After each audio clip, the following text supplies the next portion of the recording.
కర్ణ ద్రోణులు ఇద్దరూ కూడా కలిసి వచ్చి యుద్ధం చేస్తున్న నిగ్రహించడం సాధ్యం కానటువంటి పరమాద్భుతమైనటువంటి యుద్ధం చేస్తుంటే కర్ణుడు ద్రోణాచార్యుల వారి దగ్గరికి వెళ్ళాడు. వెళ్ళి ఒక్కసారి నా వంక చూడు, ఎంత బాధపడుతున్నానో ఆలోచించు.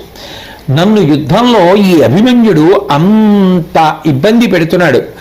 అసలు ఎక్కడ నిలబడాలో తెలియక, ఎక్కడ నిలబడితే ఏం జరుగుతుందో తెలియక ప్రాణాలు బిగబట్టుకుని నించోవలసి వచ్చింది. గాంధీవం చేత్తో పట్టుకుని యుద్ధం చేసేటటువంటి ఈ అభిమన్యుని యొక్క తండ్రి అయినటువంటి అర్జునుడితో కూడా నేను ఎన్నో పర్యాయములు యుద్ధం చేశాను.